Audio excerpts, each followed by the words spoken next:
Di sebuah desa yang tersembunyi di balik rimbunnya hutan tropis, berdirilah sebuah rumah tua yang megah. Dindingnya yang dulu putih kini telah memudar, ditutupi oleh sulur-sulur tanaman liar. Namun, yang membuat rumah ini istimewa bukanlah usianya, melainkan sebuah pohon delima raksasa yang tumbuh di halamannya. Buahnya berwarna merah pekat, berkilauan seperti permata di bawah sinar matahari. Penduduk desa menyebutnya rumah delima. Legenda mengatakan bahwa rumah itu dulunya milik seorang tabib bijaksana bernama Eyang Anjani. Ia bukan hanya ahli meramu obat dari tanaman, tetapi juga memiliki hati yang mulia. Ia menanam pohon delima itu dengan tangannya sendiri, dan dengan kesaktiannya, ia memberkati pohon itu. Siapapun yang memakan buahnya dengan niat tulus, konon akan sembuh dari segala penyakit. Kabar tentang keajaiban delima Eyang Anjani menyebar ke seluruh penjuru negeri. Orang-orang dari berbagai kalangan datang, mencari kesembuhan. Eyang Anjani tidak pernah menolak. Dengan senyum ramah, ia akan memetik buah delima terindah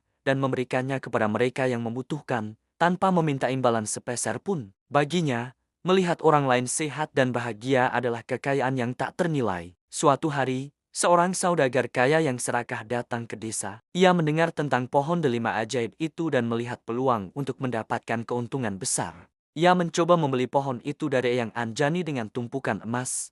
Namun Eyang Anjani menolak dengan halus. Pohon ini bukan milikku, tapi milik semua orang yang membutuhkan, katanya. Saudagar itu tidak menyerah. Di tengah malam yang gelap, ia menyelinap ke halaman rumah delima dengan niat jahat untuk mencuri pohon itu. Namun, saat tangannya menyentuh batang pohon, sebuah cahaya terang tiba-tiba menyilaukan matanya. Pohon delima itu seolah hidup, dahannya bergerak melindungi diri, dan akarnya mencengkeram tanah lebih kuat. Saudagar itu terlempar ke belakang, ketakutan. Ia lari tunggang langgang dan tidak pernah kembali lagi. Waktu terus berjalan, dan Eyang Anjani pun berpulang dengan damai. Sebelum meninggal, ia berpesan kepada penduduk desa untuk menjaga pohon itu dan melanjutkan niat baiknya. Namun, seiring berjalannya waktu, keserakahan mulai merasuki hati beberapa orang. Mereka mulai memperebutkan buah delima, bukan lagi untuk kesembuhan, tetapi untuk kekayaan dan kekuasaan. Mereka menebang dahan-dahannya secara paksa, berharap bisa menanamnya di tempat lain.